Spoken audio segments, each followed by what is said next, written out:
Vlad the Impaler, a name that is notorious for cruelty and savagery, a name used by the enemies of the man to vilify him.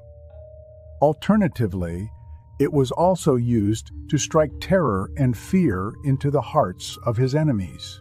The Impaler's story is said to have inspired the tale of the vampire Count Dracula. In this video, we will examine the origins of Vlad the Impaler and explore his legend. Was this truly a man of unimaginable cruelty and malice? Or was he simply a victim of mistruths and exaggerations that have given life to a legend that is far above the man himself? As always, the truth is somewhere in between. Vlad was born in 1431 in Transylvania, which was located within the Kingdom of Hungary, but is today part of Romania. His father was Vlad II, who ascended the throne of the Kingdom of Wallachia in 1436. Wallachia is now also part of modern-day Romania. In 1431, his father was inducted into the knightly order known as the Order of the Dragon. This knightly order was established by the Hungarian king Sigismund in 1408 to protect Europe and Christianity from the ever-increasing intrusions of the Ottoman Empire. It was during this initiation that Vlad II adopted the surname of Dracul. Dracul meant dragon in Old Romanian. In New Romanian, it stands for devil. Henceforth, his son Vlad III was called Vlad Dracula, as Dracula meant son of dragon.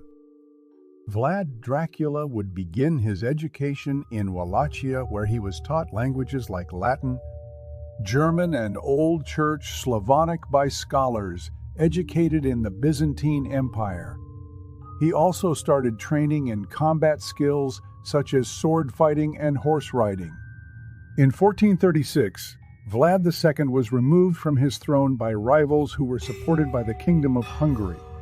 He fled Wallachia and sought the help of the enemies of Hungary, the Ottoman Empire, to win back the throne. The Ottomans had him surrender his two sons, Vlad Dracula and Radu, as royal hostages to secure his obedience. They were to be raised and educated in the courts of the Ottoman Empire. Vlad and his brother Radu were taught about the Quran and Islam while also learning Turkish. Perhaps more crucially, they learned about Ottoman military tactics and warfare. This would come back to haunt the Ottomans years later. Radu embraced his time with the Ottomans and would eventually convert to Islam and join the Ottomans. Vlad, however, remained defiant and would often misbehave, earning him harsh punishment. Eventually, he would be sent to Tokat Castle, a feared Janissary fortress by the Ottoman Sultan Murad II. Tokat Castle was used by the Ottoman Janissaries as a military barracks and prison. It had an infamously cruel reputation among prisoners sent there. Vlad was locked in a cell in the underground of the fortress. He would be subject to harsh beatings, food deprivation, and even sexual assault. The experience, while short-lived, had profound impact on the 12-year-old's psyche. Historians believe this was when the cruelty and malice that Vlad Dracula would go on to demonstrate many times over was unlocked. In his cell, Vlad would torture and dissect the rats that had the misfortune of crawling into his cell. His torture of rats became a habit that the young Vlad began to enjoy. Back in Wallachia, Vlad II had regained the throne with the help of the Ottomans and installed his son Mircea II as voivode, meaning Lord of Wallachia. This alliance with the Ottomans enraged the Hungarians. They sent their armies led by John Hunyadi, a Hungarian nobleman who would later become regent governor of Hungary, to retake the castle. After a series of battles, Vlad II and his son Mircea were captured. Vlad was killed shortly thereafter. Mircea would have his eyes blinded by red-hot poker and buried alive. Vlad Dracula became a claimant to the Wallachian throne with the death of his father and elder brother. John Hunyadi had installed Vladislav II as ruler of Wallachia and had just embarked on a campaign with him against the Ottomans, away from Wallachia. Leading an Ottoman army, Vlad quickly took advantage of their absence and occupied the region. However, his reign was very short-lived when Vladislav reappeared with his army and took control again. Vlad fled to Moldova and took refuge with his uncle, Prince Bogdan, and his cousin Prince Stephen. In 1448, the Ottomans defeated John Hunyadi and his Hungarian army at the Battle of Kosovo. Hunyadi was expecting Vladislav to assist him in the battle, but he did not show up. Hunyadi and Vladislav begin to engage in land grabs and trade embargoes, with each blaming the other for the terrible loss. In 1451, Prince Bogdan was assassinated by his brother, causing Vlad Dracula and Prince Stephen to flee Moldova. They settled in Transylvania, where they were taken under the protection of Hunyadi. Enraged with Vladislav and reassured by Prince Stephen of Vlad Dracula's intentions, Hunyadi gave his support to Vlad Dracula's claim to the Wallachian throne. On the 20th of August in 1456, Vlad Dracula challenged and defeated Vladislav in hand-to-hand combat. Thus onwards, the reign of Vlad Dracula as Lord of Wallachia would truly begin. Vlad immediately began a purge of those in his courts whom he suspected of conspiring against his brother and father. The lucky ones were arrested and thrown into Wallachian dungeons for the remainder of their lives. The unlucky ones were subjected to a range of sadistic and painful methods of torture and death. Vlad's preferred method of torture and execution was impalement. It involved tying each of the victim's leg to a horse and forcing a stake through any of orifices in the human body. The stake was then lifted, and the victim's weight would cause the body to slide down the stake. To ensure the victim didn't bleed out immediately and die, the tip of the stake was not designed to be sharp. It would take days or even weeks for the victim to die as a result. Vlad didn't reserve this punishment for merely perceived traitors. Criminals and enemy soldiers who were captured alive were also subjected to impalement. Their bodies would be left for public displays along roads or towns as a reminder of Vlad Dracula's justice. It is estimated that hundreds of thousands of people lost their lives to these cruel punishments in the years of Vlad Dracula's reign. Vlad Dracula was also unusually concerned about female chastity. Any woman who had lost her virginity before marriage or committed adultery was arrested and tortured. Many would be subjugated to impalement administered through their private parts. Others would have their breasts cut off and fed to their husband or lovers as punishment. After John Hunyadi's death in 1456, his eldest son Ladislaus Hunyadi became Captain General of Hungary. When the King of Hungary, Ladislaus V, executed him in 1457, his mother and elder brother rose up against Ladislaus V, and civil war ensued.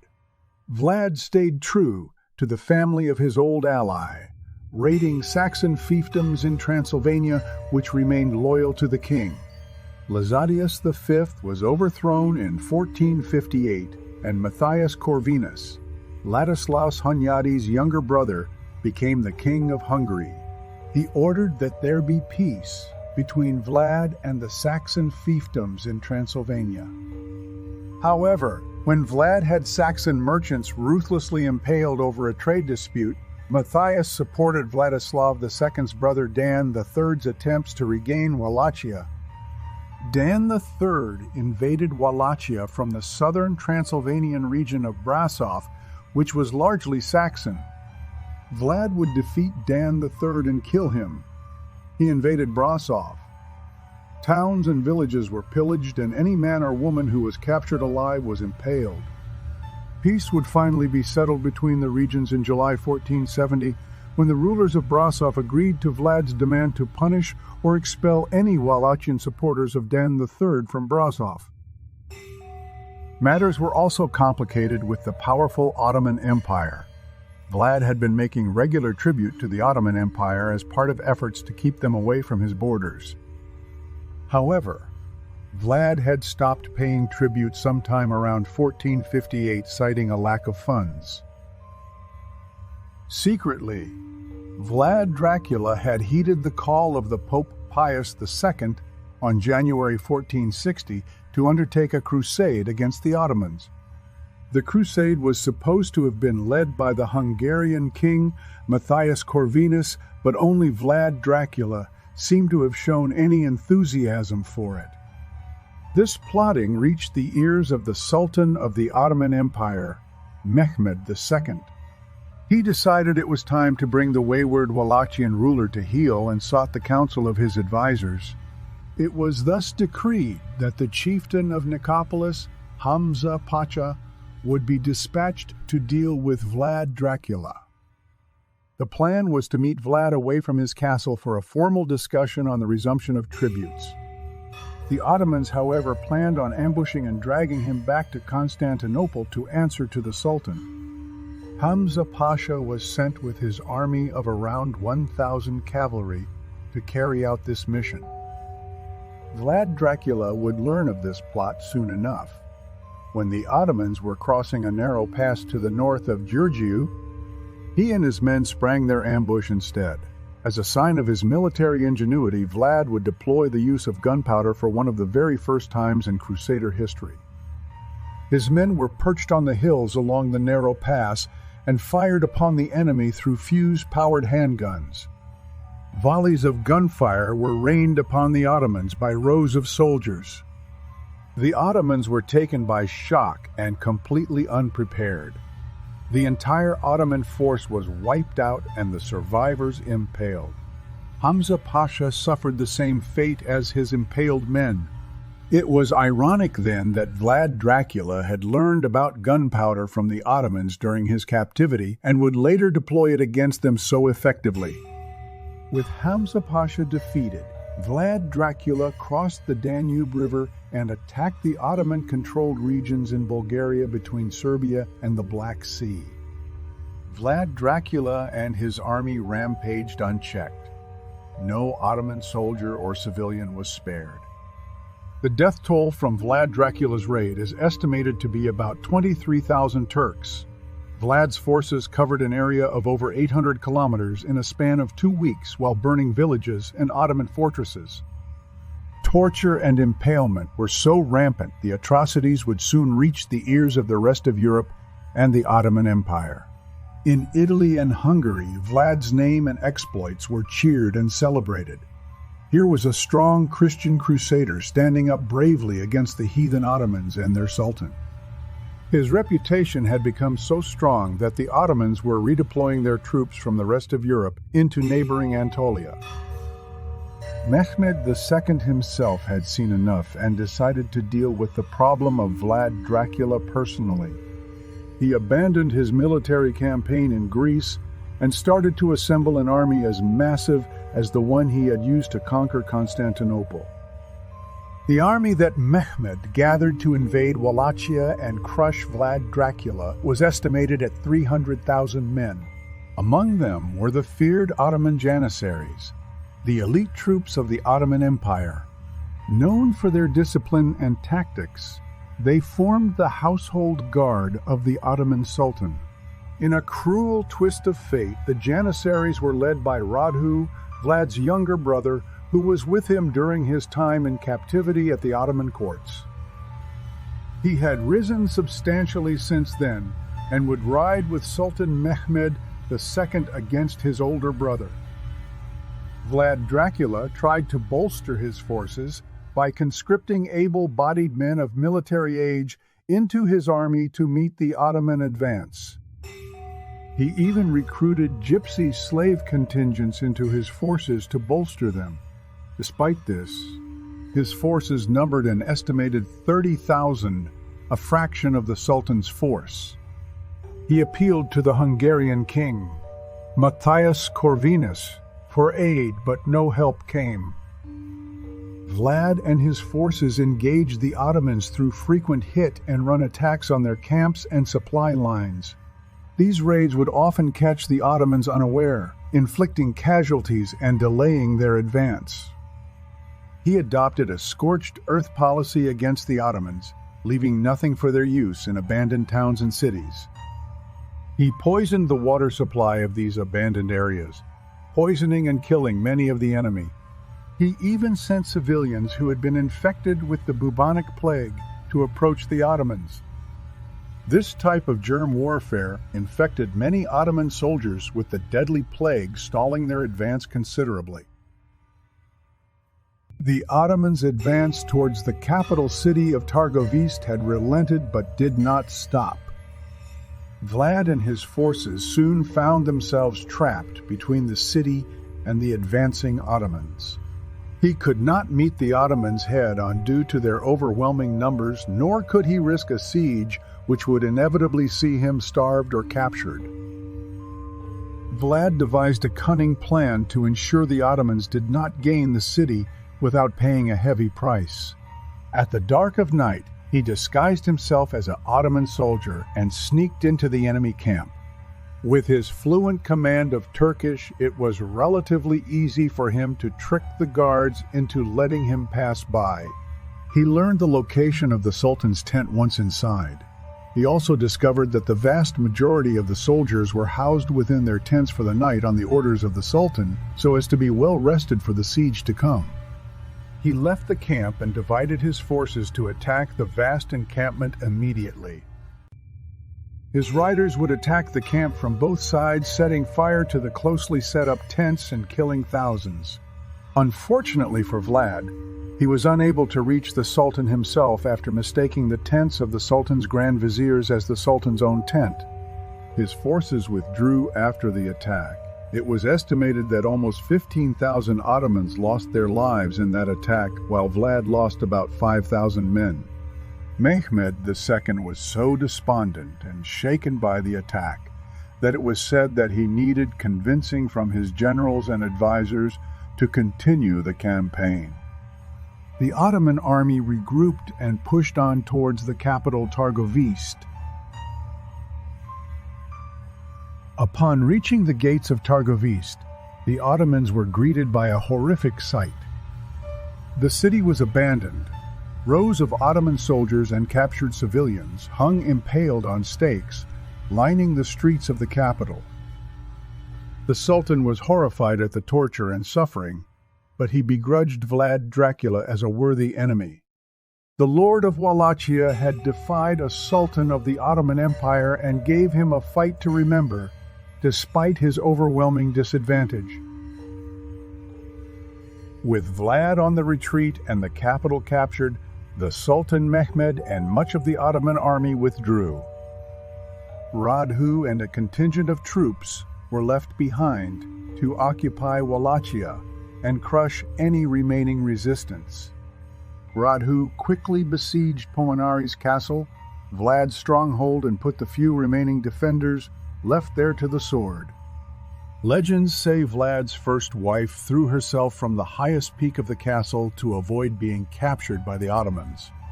On the run and his forces depleted, Vlad Dracula found himself with a new problem. His former ally, Prince Stephen, had become King Stephen III of Moldova, partly due to Vlad's support. However, Stephen wanted good relations with the Ottomans and noted that many of his soldiers' loyalties were aligned to Sultan Mehmed. He decided to take advantage of the chaos in Wallachia and invaded Chilia, a fortress and port located in the southwest of modern-day Ukraine. Vlad and his garrison of 7,000 men were able to repel the invasion, and Stephen III retreated to his borders. Despite the victory, Vlad and his depleted forces fled Wallachia in order to escape the Ottomans. Vlad Dracula sought refuge in Transylvania. He sought out his ally, Matthias Corvinus, and engaged in weeks of heated negotiations with him in order to gain his support and retake the Wallachian throne. Matthias Corvinus, however, had no intention of fighting the Ottomans. He was set on becoming the Holy Roman Emperor and needed his forces to mount the challenge against the current Emperor Frederick III. Moreover, Radhu had sent generous terms to Corvinus and the Saxons in Transylvania about restoring their commercial rights in Wallachia and paying them compensation for the war. It seemed to be an offer too good to refuse.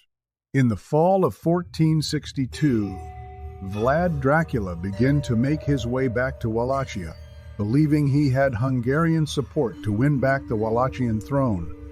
Instead, Matthias Corvinus had his men ambush and capture Vlad. He was accused of conspiring with the Ottomans to cede Wallachian land to the enemy. Vlad Dracula was first imprisoned in the city of Belgrade before being transferred to Visegrad in Hungary. He would spend the next 14 years of his life imprisoned there. Records and details of Vlad Dracula during this period are missing and unknown. Eventually, Matthias Corvinus agreed to release Vlad Dracula after entertaining envoys from Stephen III. King Stephen had resumed hostilities with the Ottomans and wanted to place an anti-Ottoman ruler upon the Wallachian throne again. Upon his release, Vlad converted to Catholicism after he met and married King Matthias's cousin Ilona Szilágyi. They moved to a house in Pest, Hungary, and would go on to have two sons, Vlad Tepelus and Mirka.